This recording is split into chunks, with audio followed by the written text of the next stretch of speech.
What's up, everybody, and welcome back to Fireside Giants. I'm your host, Anthony Rivardo, joined by my co-host, Alex Wilson, and we took a break from talking quarterback for the past few days, discussed Brock Bowers, tight end out of Georgia, Malik Neighbors, wide receiver out of LSU, some of these other options for the New York Giants in the first round of the draft, but now today, we do want to focus again on that quarterback spot because there was a really interesting mock draft that surfaced recently from CBS Sports that had the New York Giants not only taking a quarterback, but trading up to the first overall pick with the Chicago Bears and swinging for the fences on a quarterback in Caleb Williams. And that's what we're going to react to and kind of discuss in today's episode. Now, to update on the Chicago Bears situation, they're hiring a new offensive coordinator not named Cliff Kingsbury. That was a big deal for the past couple weeks. They had some rumors. They brought in Cliff Kingsbury for an interview. Obviously, there's a huge connection between Kingsbury and Caleb Williams. So, had they hired Kingsbury, the thinking would have been they did so in order to pair him with Caleb Williams. But now they're going after Shane Waldron. Seems like they're finalizing a deal to make him their offensive coordinator from the Seattle Seahawks.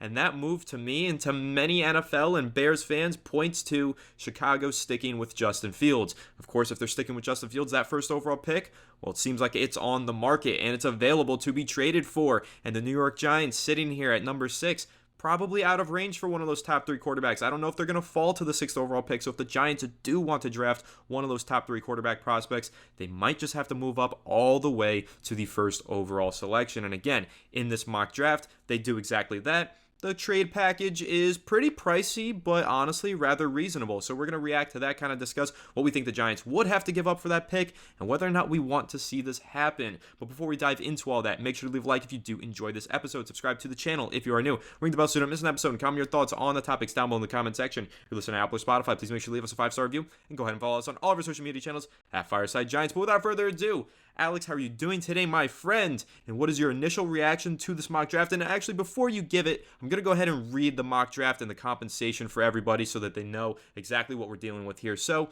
in this mock trade, New York's second round pick in 2024, so the 39th overall pick in this draft, including the 6th overall pick to move up to 1, plus a 4th round pick later in this draft, and the 2025 first round pick and a 2025 third round pick, and wide receiver Darius Slayton. Those are all the pieces given up to the Chicago Bears to move up to number 1 overall. Alex, what is your reaction to this mock draft and trade?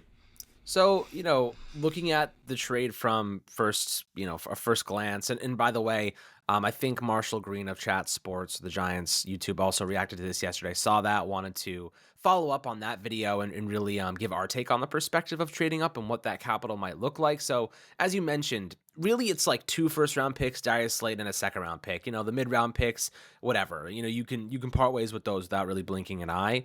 But so 2 first-round picks, one of our second-round picks this year, the higher one, and then Darius Slayton. I think I'm pulling the trigger there like 100 times out of 100. And a lot of people will say, and I know that the comments are going to be filled with, it's too much capital. Guys, like if you have a chance to draft a quarterback with elite upside, you do whatever it takes, because the Giants aren't winning a Super Bowl with Daniel Jones. I think most people have come to that agreement already. He's one neck injury away from his career ending, coming off an ACL tear. People are already talking about J.J. McCarthy. Like, are we really down that bad? If we're willing to trade back for J.J. McCarthy, we should be willing to trade up for a guy who can make an instant impact on this team. The Giants made it to the playoffs and won a playoff game last year with a terrible roster, with Daniel Jones at quarterback.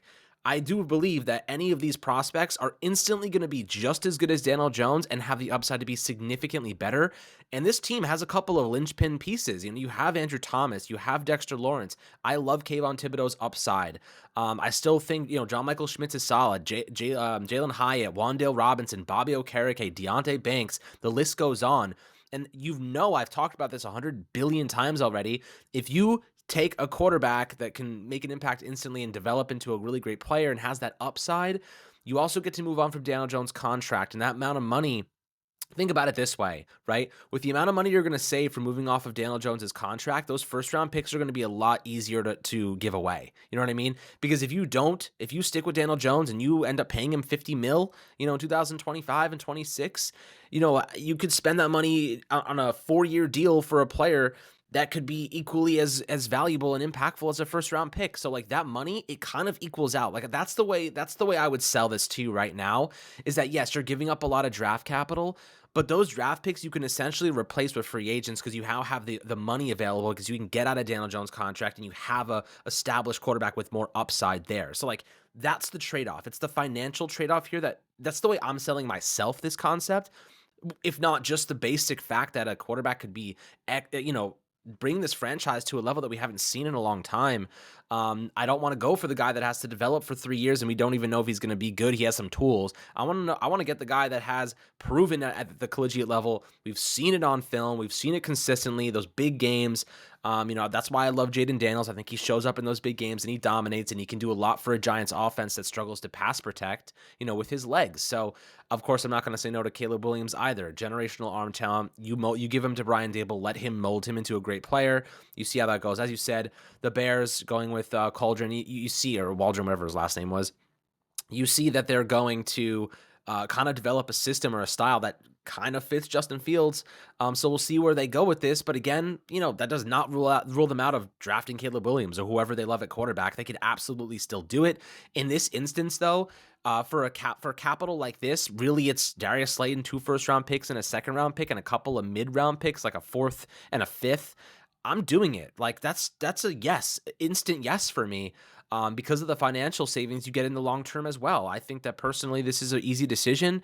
But what do you think about that? Like the idea that, yes, it opens up a lot of money because you can move off Daniel Jones's contract with ease, and you can kind of supplement those first round picks with some free agent acquisitions that are proven, by the way. It's not just first round picks that may not develop. You're getting guys on the free agent market because you have the money now that are going to play well because they are proven in the NFL. That's the way I'm perceiving it. What are your thoughts on that?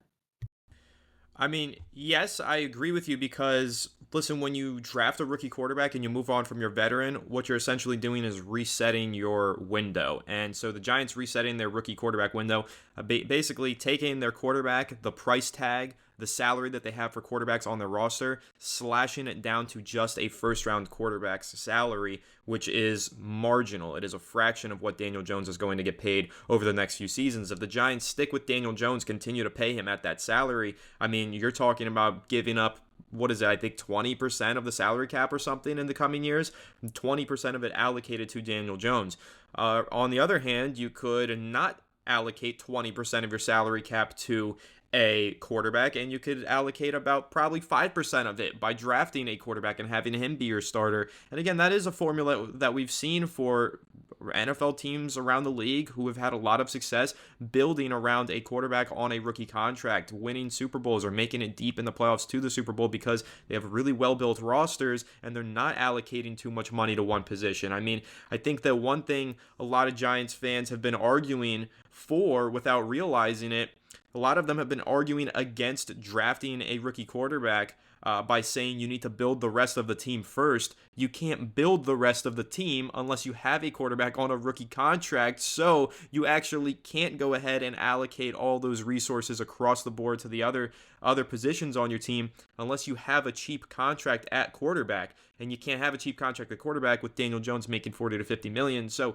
in reality, Giants fans, I think, have been arguing against themselves and not realizing that they actually are advocating for getting cheaper at the quarterback position so you can spend elsewhere and maximize a rookie quarterback's contract and window. So that's essentially what the New York Giants would be doing here, is if they traded up for the number 1 pick, drafted a quarterback, now you're reallocating the way that you're using your salary cap. You're no longer bogging it all down to one position. Maybe in the short term for 1 year because you do still have to hold on to Daniel Jones in 2024. But after that, you free up a lot of money at that quarterback position and you have your rookie quarterback on his rookie contract, or you have your young quarterback on his rookie contract and in that window and able to build around him. So now, Alex, I do want to kind of pivot and transition to something else that you said in response to that, because you said, yes, I would absolutely do this. I, Alex Wilson, would absolutely make this trade. But do you think that Joe Schoen would make this trade? I think that's kind of the more important topic to discuss here, because I'm going to go ahead and give my take on it. Yes, I do think Joe Schoen would make this trade, and I'll show you exactly why, because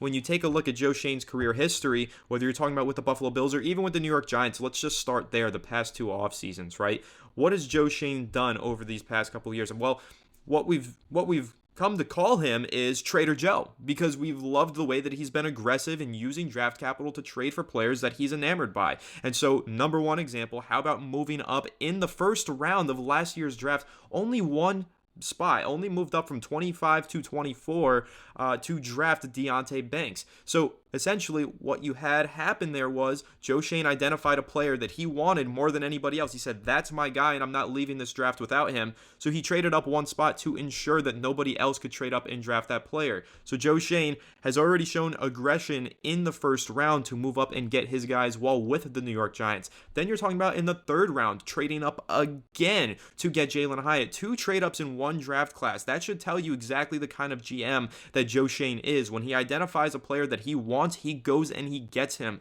So again, compiling that into this year's draft, if he identifies a quarterback that he wants, that he thinks has a generational trait or could be a franchise quarterback to take this team to multiple Super Bowls, if that's the guy that he wants, he's going to go get him. He's going to be aggressive. And then let's even add more evidence to this theory. Let's talk about his time in Buffalo, 2018 NFL draft. The Buffalo Bills moved up into the top 10 in order to draft Josh Allen. They were picking 21st overall in that draft. They moved all the way up to 12. Then they made another draft day trade to move up to 7 to draft Josh Allen. They gave up numerous mid-round picks, an additional first-round pick. They gave up a lot of draft capital to move up 14 spots in the draft order.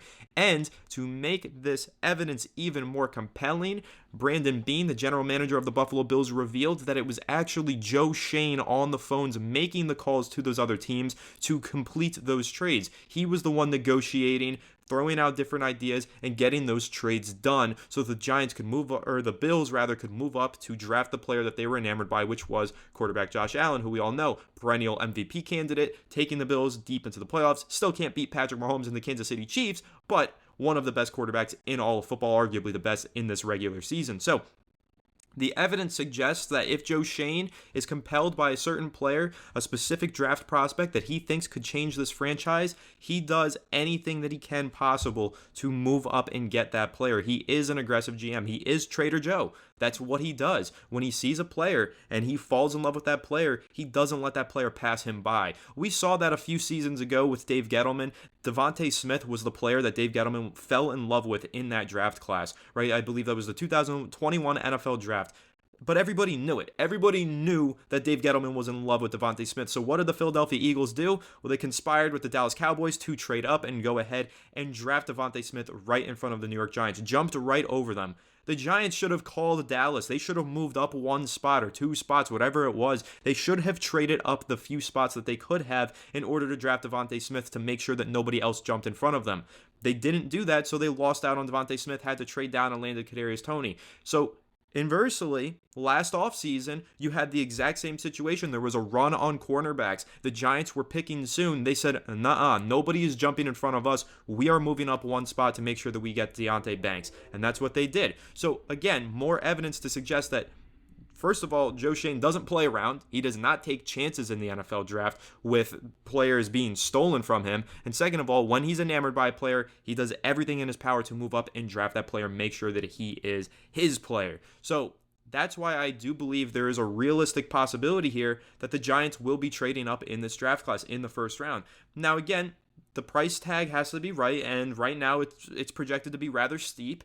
Also, maybe there's a chance that the Giants aren't super compelled by the quarterbacks in this draft class. Maybe they think Caleb Williams is going to be a bust. Maybe they think Drake May doesn't have the traits to succeed in this offense, or Jaden Daniels is too frail to succeed at the NFL level. These are all factors that we've heard from other analysts and other teams, right? So maybe the Giants aren't enamored by these quarterbacks. But if they are, my personal expectation, based on his history as an assistant GM and as a current GM of the Giants, is that Joe Schoen will trade up to get his guy, but only if he identifies his guy. Again, if he doesn't think any of these guys are his guy, he will sit tight. He will take the best player available at number 6. The Giants will likely land a dynamic number 1 wide receiver for their offense. But again, if he's enamored by one of these quarterbacks, I do personally fully expect Joe Schoen to make the move up and make the trade. So, Alex, I do want to get your take on that. I'm sure that you agree with me. I did kind of lay it out there in a pretty long fashion and really give you all the details, the career history of Joe Schoen. But why do you find all those kind of moves that he's made throughout his career compelling? And do you think that this is kind of all culminated and led up to this exact moment? Because that's how I'm starting to feel for Joe Schoen. When you look at I think the point that you made, honestly, that really pushed me over the hump on the convincing me that he was willing to do it, is that whenever he's had a player in mind that he's wanted, he makes the move to go get them. If Joe Schoen, let's say, for example, if the Bears are keen on moving out of the first overall pick, and I mean, they're going to get stupid value. Like, they're going to get ridiculous value. I mean, for what it's worth, the Commanders or the Patriots could love Caleb Williams and say, you know what, we want to trade. We actually want to move to first overall. And to be quite honest with you guys, I'm okay with that because that means the Giants can trade up to 2 or 3 at a much cheaper price point and still get one of the top 3 quarterbacks in this draft class. I'm not opposed to that entire concept. I'm open to that idea. But if the Giants want to move up to number 1, and Joe Schoen has Caleb Williams so far on up, he's number 1 on the board, and he's like, this is the guy we need. You know what I mean? Like, for example, Josh Allen is his contract's about to kick in, right? Like $53 million, some crazy number per season. That contract's about to kick in. What the Bills have managed to do in that amount of time, competing for a championship every single year. Yes, they've lost just because Patrick Mahomes is like next level ridiculously good. And, Andy Reid has that team like freaking on their shit every single week. Like, it's difficult. Like, it is what it is, but they're competing every single year and they're a good team. And for what it's worth, it's fair to mention that the Buffalo Bills defense was absolutely gashed last week. Their linebackers are all hurt. They're missing guys in the secondary. I'm pretty sure, just my personal take, I think the Ravens are beating the Chiefs this upcoming weekend because the Ravens defense is insane and they're a lot better. Like, their offense is equivalent, in my opinion, to the Bills, but their defense is significantly better, and the Chiefs just barely won against the Bills. So I think that defense of the Ravens is going to give Patrick Mahomes a lot of fits, and I think that the Ravens are going to kind of, in the third, fourth quarter, I think they're going to take a nice little lead there by maybe 2 possessions. That's my hot take right now, but, that's the way I'm perceiving it. But, again, looking at what Joe Schoen may do here, getting that quarterback it really does separate you from being a contender every single year to being out of playoff contention. The Giants have made it to the postseason with Daniel Jones, one time. And ultimately, you look at the what happened last year, a lot of rushing yards, Saquon dominated, the defense showed up in some big moments, and we had the easiest schedule in football. That is not a sustainable path to the playoffs. You know what I mean? You have to beat good teams to get to the playoffs. The Giants lost to all the good teams except for the Packers, and they just did not show up in that game. I think that was an anomaly for them and an anomaly for us, to be honest with you. Looking at the fact that, we're not going to have that same ease, as we saw this year. We lost to a lot of quality opponents, and we're not going to have that easy schedule every single season to get us to the postseason. We're going to have to win those big games, and I don't know if Daniel Jones can do it. He barely ever wins in the prime time. I don't think he's ever won a primetime game, actually. So that's maybe two primetime games in 5 years. He's won 2 primetime games, and the Giants have a lot of primetime games every season. So it's that's bad. You know what I mean? Like, he can't win in those big moments. And that's not just him, by the way. I'm not blaming him entirely. It's the defense, it's the coaching, it's the offensive line, it's injuries. But again, Patrick Mahomes is walking into games with barely any receiving talent and winning against some of the best opponents in football.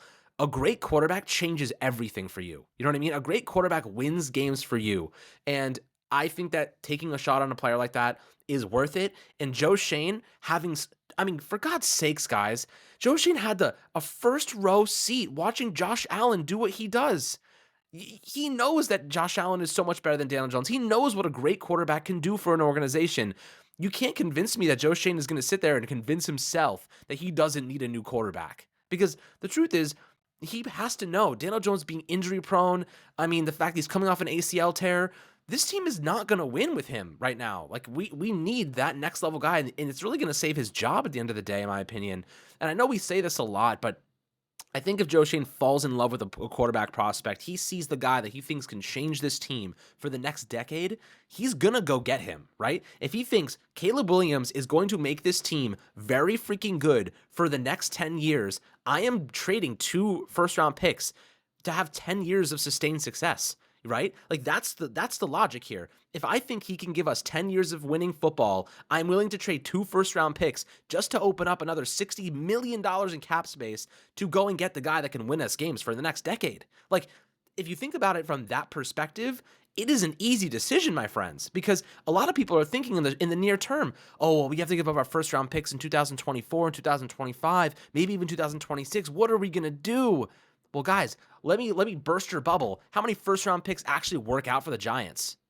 Go look at the draft history. Most of our success, we're really good at drafting in the second round. It's actually incredible. I was looking at the numbers. I was looking at the players yesterday, And I'll actually read it off to you in terms of just to give you some perspective into how poor we are at actually making first round picks good. Well, we don't know what Deontay Banks is going to be, but he's obviously looking to be promising. Kayvon Thibodeau has been underwhelming, despite the fact I think we're going to see his best version this upcoming season. Evan Neal has been a bust. Kadarius Toney was a bust. Andrew Thomas was great. Daniel Jones is a bust. Dexter Lawrence is great. DeAndre Baker is a bust. Saquon Barkley's been obviously great, but we haven't won in his time frame. Evan Ingram actually went on to be better elsewhere. Eli Apple was a bust. Eric Flowers is a bust. OBJ, Justin Pugh, he was decent. You know what I mean? Prince Mukamara was. I mean, now we're looking like way back when, before even Gettleman's tenure. But like the Giants traditionally haven't gotten maximum value out of first round picks. Their second rounds have been phenomenal. John Michael Schmitz, I think, is going to be great. Wan'Dale Robinson is awesome. I think Ojulari could have been much better. Obviously without the injuries. McKinney has been great. Will Hernandez has been solid. Obviously, he's good with the Arizona Cardinals. Dalvin Tomlinson was great. Sterling Shepard was great for us. Landon Collins was great for us. Weston Richburg was good. Jonathan Hankins. Like, we've had really good second rounds, but our first rounds have been a little underwhelming, in my opinion. You have to go after the superstar, man. You got to go after the guy who has superstar upside instead of trying to get cute. I think Joe Schoen understands that, like, we have an opportunity, if he doesn't have an opportunity to do that and have 10 years of sustained success and build around a quarterback that is going to lead us to the promised land, you don't pass up on the opportunity. Like, how many chances do you really get to do that? And next year's draft class at the quarterback position is extremely weak. Shadur Sanders probably is the number one option there, and I'm pretty sure most people are going to agree he would probably be like QB 5 to 7 in this draft class. So it's like, what do you really do right now in that perspective? Anthony, what do you think about that concept of like, you think about success for 10 years and what this quarterback could bring you, like you're seeing with Josh Allen or Mahomes or Lamar Jackson, you know what I mean? Like, obviously Lamar was a late first round pick, but if you think a guy could bring you that level of success for that amount of time, you have to be willing to give up some short-term first round picks, in my opinion. Yeah, I mean, listen, that's what the New York Giants thought back in 2024. They thought that drafting Eli Manning would make them perennial playoff contenders and Super Bowl champions at least a couple times in their next 10 seasons. So they gave up some future first-round picks and some future mid-round picks, and they traded for Eli Manning.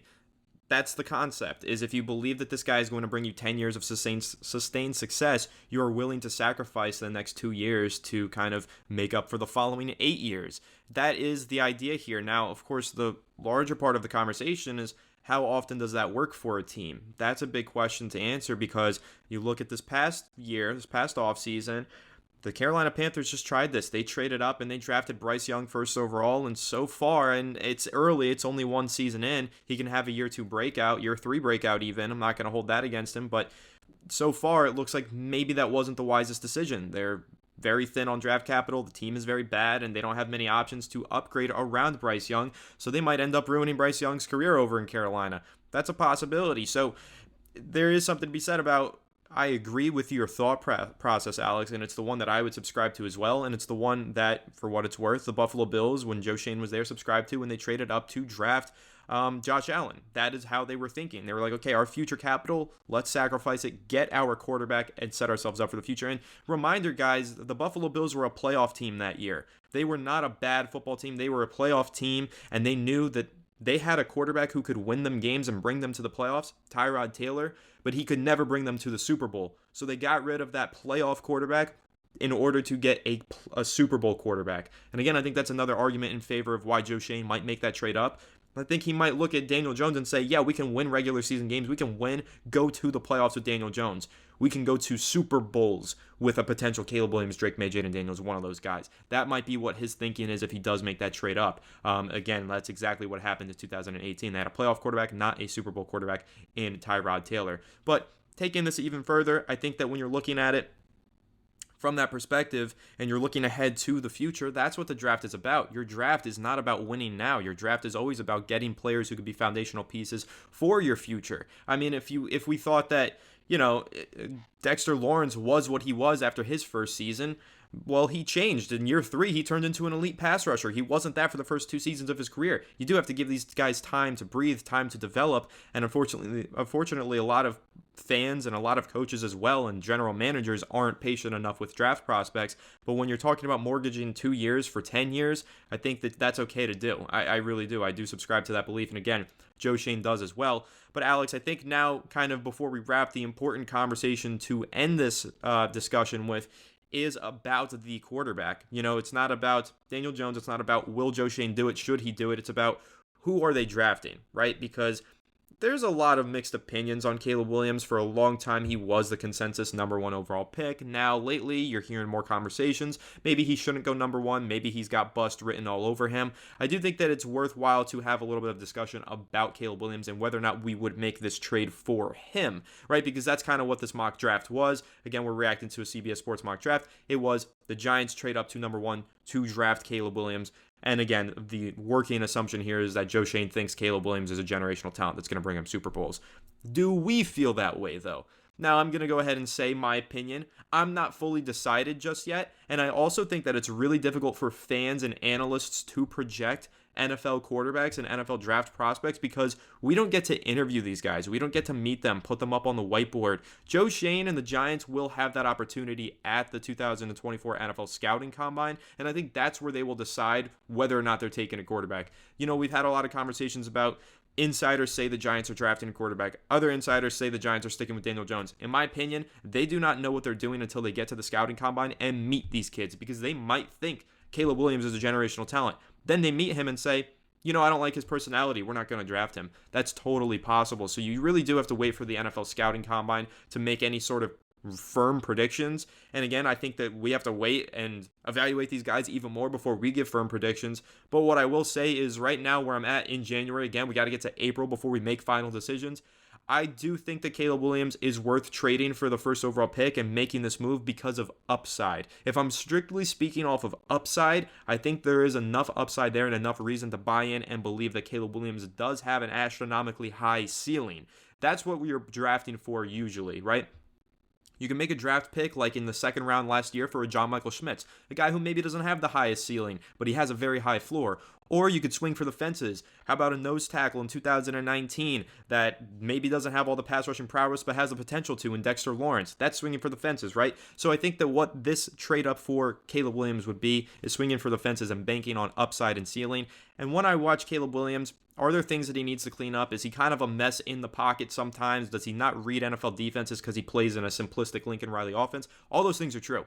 But it's also true that he makes throws that there are probably 5 people on the world who can make. He also has plays where he just wows you with his ability to break tackles, to find the open guy, to extend plays. All those things that most guys can't do, he does so much better than everybody else. So if you really do believe in Brian Daboll's development of quarterbacks and his ability to coach, you have to assume that he would be able to create a better version of Caleb Williams than what we see right now. And because there is so much upside there, I do think that it would be worth drafting Caleb Williams first overall if you're the New York Giants, because you know there are things that nobody else can do that he does, but then there are the things that everybody should be able to do that he doesn't do so well. Brian Daboll can coach those things into him. He can make him a better quarterback than what he is. No draft prospect is a finished product. They all come in with their flaws. Nobody's perfect. They all have their weaknesses. It's about the coaching. And that's been a problem. And we've been saying this for several years, Alex, that the Giants draft talented players and fail to develop them. Maybe they miss personality flaws. Maybe they just don't know how to use them and fit them into their scheme properly. There's one thing that I do feel confident about with Brian Daboll. He does know how to draft. He does know how to develop and coach quarterbacks. We saw it with Josh Allen, and even this year, he got the absolute most out of Tyrod Taylor, got the absolute most out of Tommy DeVito, an undrafted free agent out of Illinois.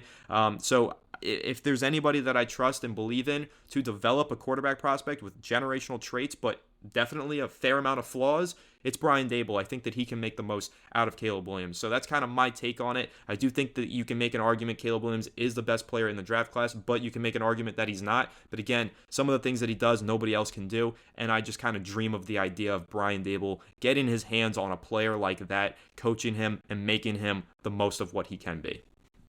Yeah, I mean, I think the simple take on Caleb Williams is that, like you kind of said, there's things that he can do that not many else can. I think that Joe Schoen and Brian Daboll are going to look at Caleb Williams and are going to say, this guy reminds us a lot of Josh Allen. Why? Because Josh Allen loves playing out of structure. He loves running around, doing crazy stuff. And you're like, how is he? Why? Why are you doing this? And it works.